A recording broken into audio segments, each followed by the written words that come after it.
नमस्कार, मैं पवन थलेरी astro world YouTube channel पे आपका स्वागत करता हूँ। आज हम अपने जो है सीखने की जो है सीखना या बोलें या जो है बेसिक कंसेप्ट को समझने के जो है क्रम में पार्ट नंबर 13 पे पहुँच गए हैं।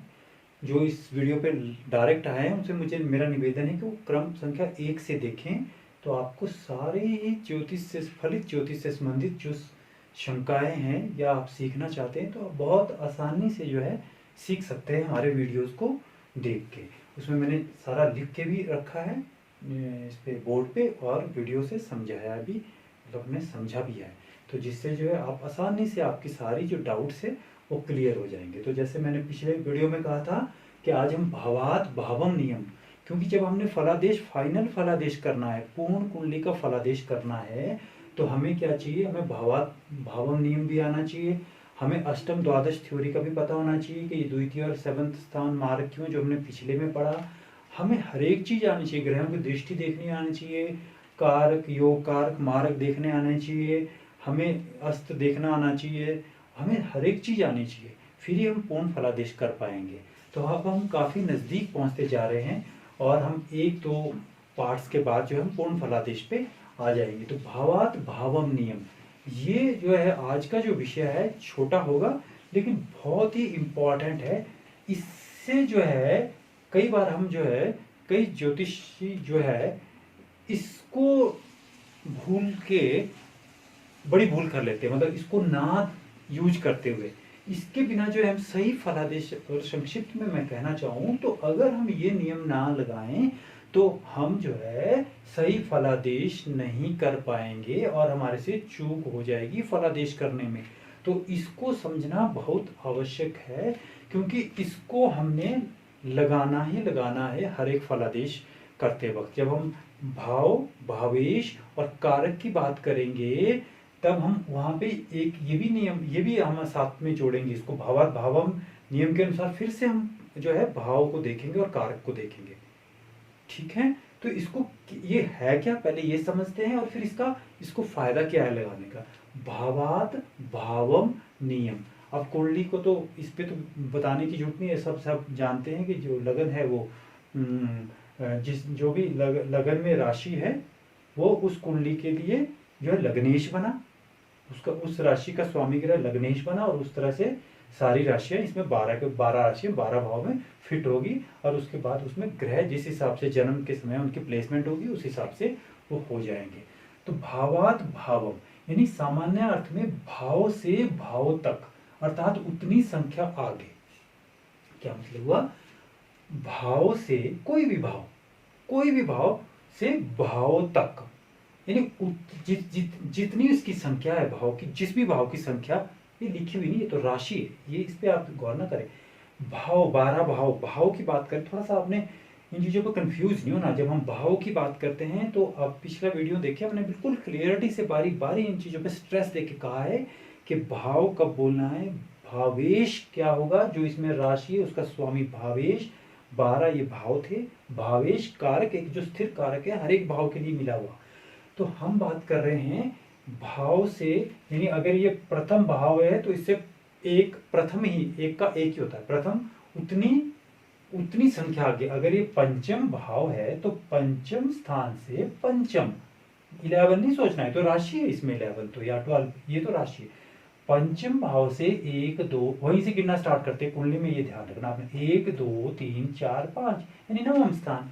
तो ये क्या हुआ, भावात भावम नियम के अनुसार ये जब हम ये उतनी संख्या आगे तो नवम स्थान भी ये क्या हुआ, इस भाव के लिए, अर्थात उस भाव का प्रतिबिंब या रिफ्लेक्शन है। यानी जब हम इस भाव का फल देखना है तो हमने इस नवम भाव को भी देखना है, तभी हम अच्छे से फल कर पाएंगे। यानी जब हमने संतान से संबंधित फल देखना, कोई आपसे क्वेश्चन पूछता है, यानी क्वेश्चन करेगा, प्रश्न करेगा, तब आपने उसका जब भी उसका जो है फलादेश देखना है तो आप पंचम स्थान देखोगे संतान के लिए, और फिर नवम भी देखोगे, शिक्षा के लिए ये भी देखेंगे और ये भी देखेंगे। ये क्या है, इसकी रिफ्लेक्शन है। छठे के लिए छठा, 1 2 3 4 5 6 यानी 11वां। सातवां के लिए ये लगन 1 2 3 4 5 6 7 यानी समझ गए, भाव से भाव तक यानी उतनी संख्या आगे। तो भावात भावम नियम, भाव से भाव तक यानी ये इसलिए आपको क्लियर, जैसे हमने देखा था अष्टम, जिसने पिछले पार्ट देखा, अष्टम से अष्टम आयु स्थान से, इसको भी देखेंगे तृतीय स्थान को, अष्टम से अष्टम।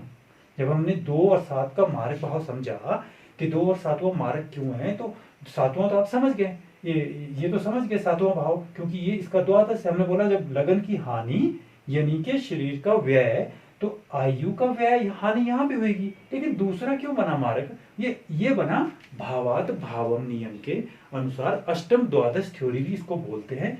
तो क्या हुआ, अष्टम से अष्टम तृतीय स्थान बना भावात भावम नियम के अनुसार, और इसका द्वादश व्यय द्वितीय स्थान बना, तो इसलिए द्वितीय और सेवंत मारक बना। तो हमने मारक भाव हमने पढ़ लिए, मारक भाव हमने पढ़ लिए, त्रिकोण हमने पढ़ लिए, क्यों त्रिकोण है, योग कारक होंगे, क्यों हमने देख लिया, केंद्र के भाव शुभ होते हैं देख लिया, कब शुभता कायम नहीं रखते ये भी हमने पढ़ लिया। 6 8 12 हमें पता है ये दुख स्थान है, 3 और 11 ये हमेशा, वैसे 6 भी है लेकिन 6 दुख में भी आता है इसलिए इसको छोड़ो, 3 और 11 ये दुख स्थान नहीं है, लेकिन क्या है, अशुभ स्थान है। आज हम इसको भी देखेंगे, आज अभी आप जब इसको भावात भावम नियम समझेंगे तो इसी से आपको पता चल जाएगा कि तीसरा और 11वां स्थान को अशुभ स्थान क्यों कहा गया। तो आज आपको सारे भाव के बारे में क्लियर हो जाएगा। मारक भाव आपको पता चल गया, 2 और 8 क्लियर, केंद्र का पता चल गया, त्रिकोण का पता चल गया, 6 8 12 का पता चल गया। लेकिन आपको अभी ये 2 चीजें भी नहीं पता थी, या मतलब हमने पढ़ी अभी हमने समझी नहीं थी कि 3 और 11 को अशुभ क्यों कहते हैं। ठीक है, आज भावक भावम नियम जब हम लगाएंगे तो हमें पता चल जाएगा कि इसको अशुभ स्थान, ये इसको जो है ये जो भाव है इसमें जितने भी कारकत्व है इसमें और इसमें वो ज्यादातर खराब है, लेकिन दुख स्थान की तरह इतने खराब नहीं है। लेकिन द्वादश अष्टम द्वादश थ्योरी के हिसाब से भी ये खराब आते हैं, तो इसलिए इनको अशुभ भाव कहा गया। तो क्या है, अब ये तो आपने देख लिया कि उतनी संख्या आगे, यानी सप्तम से फिर से सप्तम 7 स्थान आगे। तो ये जब आप पत्नी के लिए यानी विवाह का देखोगे कि विवाह के होगा या ना होगा, देरी से होगा, अच्छा रहेगा, कैसा डाइवोर्स होगा, कुछ होगा, तो आप लगन भी देखेंगे, क्योंकि विवाह तभी सफल होगा जब शरीर सफल होगा। यानी ये चीज के लिए सप्तम से सप्तम स्पोर्टिव ये भी देखना पड़ेगा।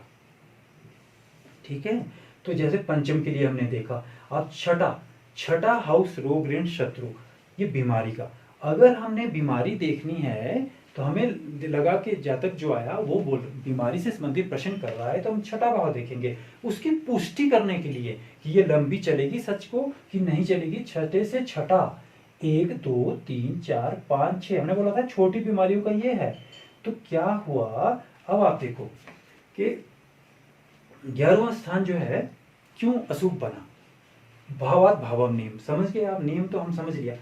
छठे से छठा 1 2 3 4 5 6, छठे से छठा ठीक होगा 11वां स्थान बना, और द्वादश से द्वादश भी 11वां बना, 1 2 3 4 5 6 7 8 9 10 11 12, इसका व्यय इस यहां से, यानी द्वादश से छठा अर्थात 6 8 12 स्थान खराब होते हैं, तो छठे से छठा 11 बना, और 12 से इसका व्यय स्थान ये बना, इसलिए 11वां स्थान अशुभ कहलाया, क्योंकि छठे का छठा है रोग से, और रोगों की पुष्टि वहां होगी, यानी रोग वहां से भी देखेंगे, और खर्चे का खर्चा, जब शरीर का खर्चा देखना है तो हमने ये देखना है भावात भावम नियम के अनुसार। तो यानी 11वां स्थान अशुभ हुआ। अब तृतीय स्थान अशुभ क्यों हुआ, अष्टम से अष्टम, हम पिछले एपिसोड में उसमें पार्ट में देख चुके, अष्टम से अष्टम तृतीय स्थान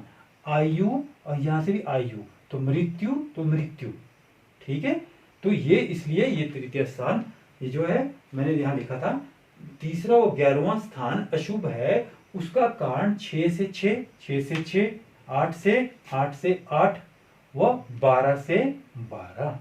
आज आपको ये भी क्लियर हो गया कि तृतीय जो और थर्ड और 11th हाउस, ठीक है, इनको कारकत्व तो खराब मिले ही मिले हैं, ज्यादातर खराब मिले हैं, थोड़े ही है जो कम मिले अच्छे मिले। कि मान लो आय देखनी है, डिजायर देखनी है तो आप यहाँ से वो अच्छे हैं, यहाँ से आपको बल देखना है, पराक्रम साहस देखना है तो हम यहाँ से देखेंगे, ठीक है, वो अच्छे हैं, इसलिए इनको अशुभ भाव क्या है। लेकिन भावात भावम नियम के अनुसार भी ये अशुभी फिट होते हैं। तो इसमें क्या है, मुख्य भाव और स्पोर्टिव हाउस यदि दोनों बली है तो जातक को सभी वो पूर्ण फलों की प्राप्ति होगी। मान लीजिए मुख्य भाव क्या है, दूसरा भाव क्या होगा, बस आप इसको अगर समझने की कोशिश हम करें तो या तो हम समझ लें कि ये प्रतिबिंब है, उस भाव का प्रतिबिंब है, रिफ्लेक्शन जिसको बोलते हैं। अगर हमने ये रोग देखना तो यहाँ भी देखना, तो या इसकी डीप स्टडी या स्पोर्टिव स्टडीज को बोलते हैं। डीप स्टडी देखनी है तब भी, मतलब उसकी डीप स्टडी कि क्या एजुकेशन करेगा, तो जैसे हम हायर एजुकेशन यहाँ देखें, क्या वो एजुकेशन में आगे बढ़ेगा कि नहीं बढ़ेगा, तो हमने उसको ये यानी डीप स्टडी का मतलब है इस हाउस की डीप स्टडी। डीप स्टडी का मतलब पढ़ने से नहीं ले रहा मैं, किसी भी मान लो इस हाउस की डीप स्टडी करनी है तो हमने ये देखना, ये भी देखना है, तो उसका क्या है वो स्पोर्टिव के लिए हमने वो देखना ही देखना है। जब आपको आंसर यहां से ना मिल रहा हो तो इसको भी आप चेक करें, ठीक है। मुख्य भाव, हाँ, मुख्य भाव प्लस स्पोर्टिव दोनों बली है। हाँ जी, अगर हमने देखना है कि बच्चा जो है अच्छी एजुकेशन प्राप्त करेगा या नहीं, तो ठीक है, 5th हाउस देखेंगे आप पहले। तो फर्स्ट ऑफ ऑल हम सीधा 5th हाउस पे जाएंगे कि इस 5th हाउस पे कैसे ग्रहों का प्रभाव है। 5th हाउस का जो स्वामी ग्रह है, जो पंचमेश बनेगा, भावेश बनेगा, वो कहाँ पे स्थित है, अगर पंचम स्थान पे किन किन शुभ ग्रहों की दृष्टियां हैं, अगर हमने वो देख लिया, हमें लगा कि ये अच्छा है, तो बच्चा पढ़ने पे ठीक होगा। लेकिन क्या वो हायर मतलब अच्छी आगे उसको वो शिक्षा फायदा देगी या नहीं देगी, पॉइंट ये। क्या वो शिक्षा जो ग्रहण, आपने देखा होगा बहुत सारे लोग शिक्षा तो ग्रहण कर लेते हैं लेकिन फिर घरों में ही पड़े रहते हैं, मतलब उनको कुछ उसका फायदा नहीं। बहुत सारे लोग आपको देखना अपने जीवन में, बहुत सारे लोग अच्छे पढ़ने के लिए बहुत अच्छे होते हैं, शुरू में बहुत अच्छा पढ़ते हैं, बहुत अच्छे फर्स्ट आते क्लासों में, लेकिन कुछ बाद में उनके साथ ऐसा घटित होता है कि वो कुछ कर नहीं पाते, यानी कि उनका 9th हाउस जो है उनको सपोर्ट नहीं किया उसने, तो वो एजुकेशन तो मिल गई लेकिन एजुकेशन का फायदा नहीं मिला, ठीक है। तो ये हमने देखना है कि क्या उसको फायदा मिलेगा, तो 5th से 5th, ठीक है। रोग से रोग, अगर रोग हमने यहाँ देखा और हमें चला कि ये स्थान खराब है और आपको रोग हो सकते हैं, तो क्या वो लंबे चलेंगे, तो डीप स्टडी उसकी, ये भी खराब हुआ तो वो आपको ले जाएगा, वो आजीवन आपको बीमारी रहेगी। यानी डीप स्टडी उसका फायदा, अगर यहाँ आपको लग रहा है कि ये रोग है लेकिन ये अच्छा है, तो यानी वो ठीक हो जाएंगे, फिर आगे नहीं चलेंगे। इसी तरह अगर ये मैरिज देखना है तो आपको लगा कि ये तो अच्छा है लेकिन लग्नेश ठीक नहीं है, तो आप खुद ही ठीक नहीं रहोगे तो आपका मैरिज लाइफ कहाँ से ठीक चलेगी। तो यानी सप्तम से सप्तम, यानी आप शारीरिक रूप से ठीक नहीं रहोगे तो आपकी मैरिज लाइफ भी ठीक नहीं चलेगी। ये भाव जबकि ठीक है, मैरिज आपकी हो जाएगी, लेकिन मैरिज ठीक कहाँ चलेगी, जब आपका उसकी डीप स्टडी जब हम इसकी करेंगे तो उसका लाभ या उसका फायदा नहीं मिलेगा। अष्टम से अष्टम, अष्टम स्थान खराब है तो आयु का हानि हुई। अब अष्टम से अष्टम तृतीय स्थान भी खराब हुआ तो आप कह दीजिएगा कि अल्पायु योग है। फिर जैसे हम आगे आयु की कैलकुलेशन जब हम देखेंगे तो हम देख लेंगे कि ये भी स्थान खराब, ये भी स्थान खराब। अगर ये आयु के लिए हम ये देखेंगे, अगर ये अच्छा, तो फिर क्या होगा, उसमें उसकी अच्छी आयु को प्राप्त करेगा जातक। तो इस तरह से हमने सारी चीजें देखी। फर्स्ट के लिए फर्स्ट ही होता है, एक का एक, फर्स्ट के लिए फर्स्ट ही देखना, भावात भावम नियम के अनुसार उतने घर आगे। दूसरे के लिए 1 2 ये भी देखना, ये भी देखना। तीसरे के लिए 1 2, तीसरा 1 2 3, यानी ये भी देखना, तो ये पंचम भी देखना। चतुर्थ के लिए 1 2 3 4, ये सुख के लिए अगर आप ये देख रहे हैं तो ये भी देखना, उसका स्पोर्टिव हाउस भी देखना। पंचम के लिए आप समझ गए, छठे के लिए ये भी देखना, सप्तम के लिए आप देख लिया, अष्टम के लिए आपने ये भी देखना, नवम के लिए आप क्या देखोगे, 1 2 3 4 5 6 7 8 9, सिंपल बात है। यानी आपका ये भी ठीक है, भावेश अगर आपने मतलब भाग्य का हाउस ठीक है, लेकिन यहाँ कोई समस्या है, तब भाग्य आपका ज़्यादा साथ नहीं देगा लंबे समय तक, उसमें आपको सफलता नहीं मिलेगी। तो भाग्य के लिए ये भी चाहिए, तो ये तो चाहिए, ये भी चाहिए। उसी तरह 10वां हाउस के लिए ये 10वां हाउस कर्म का है, तो कर्म के साथ हमें 7वां हाउस भी ठीक चाहिए। ठीक हो गया। अगर हमारा ये हाउस अच्छा है तो हमारी मैरिज हो जाएगी, और अगर ये फर्स्ट हाउस खराब है तो शारीरिक दुर्बलता के कारण हमारी मैरिज लाइफ अच्छी नहीं, मतलब उसमें फायदा नहीं होगा, वो अच्छी नहीं चलेगी, हो जाएगी, चलती रहेगी, सब ठीक है। अब देखो, लेकिन ये 7th हाउस किसके लिए, बिजनेस के लिए भी है। ये तो हो गया, लेकिन ये अच्छा है और यहां भी अच्छा है, तो बिजनेस तो ठीक चल पड़ेगा, बिजनेस ठीक चल पड़ेगा, चाहे पत्नी उसमें हेल्प करेगी। कौन हेल्प करेगा? आपका पार्टनर। पार्टनर कौन हो सकता है? आपकी पत्नी भी हो सकती है, आपका पार्टनर भी हो सकता है, पार्टनरशिप में अगर बिजनेस कर रहे हैं, क्योंकि आप तो शारीरिक रूप से दुर्लभ मतलब जो है स्वस्थ नहीं आप, तो आप तो नहीं कर पा रहे, लेकिन ये आपका जो है पार्टनर आपका भी, क्योंकि अगर ये भी ठीक है, ये भी ठीक है, तो इस तरह से हमने कुंडली का विवेचन करना है कि एक जगह तो वो नुकसान कर रहा है, तो भावात भावम नियम के अनुसार हमने समझना है कि कर्म के लिए ये भी जरूरी है। 1 2 3 4 5 6 7 8 9 10 कर्म तभी हो पाएगा जब उसका ये भी हाउस ठीक होगा। उसी तरह ये जो है हमारा आय लाभ स्थान 1 2 3 4 5 6 7 8 9 10 11, तो ये भी ठीक चाहिए हमें। ठीक है, ये भी ठीक चाहिए, तो ये भी ठीक चाहिए, तो हमारा जो है आय के सोर्सेज बहुत अच्छे होंगे। और द्वादश के लिए तो हम देख ही चुके 11th हाउस। तो इस तरह से हमने भावात भावम नियम देखा। इसमें क्या था, किसी बात की पुष्टि करने के लिए, यानी कि बिल्कुल हमने ये करने के लिए कि बीमारी है तो क्या ये एंड तक चलेगी, अगर ये भी खराब है तो वो चलती जाएगी आपकी बीमारी। एजुकेशन अच्छी आपने ली है तो क्या वो आपको सफलता देगी, आगे तक वो सफलता देगी एजुकेशन, तो अगर ये हाउस भी ठीक है। इस तरह से शादी आपने की तो क्या वो सफल रहे, आगे तक चलती रहेगी, मतलब फायदा देगी आपको, तो लग्नेश भी ठीक चाहिए। तो इस तरह से हमारे को ये चीजें देखनी है।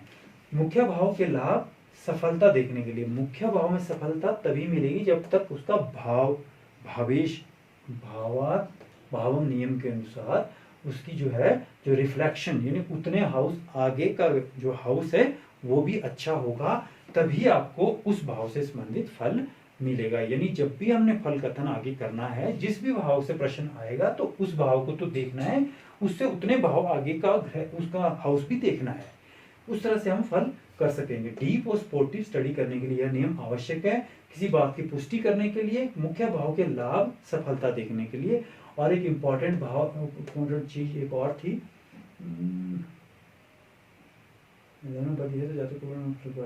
मुख्य भाव, हाँ ये मुख्य भाव बलि होना आवश्यक है, ये इंपॉर्टेंट है।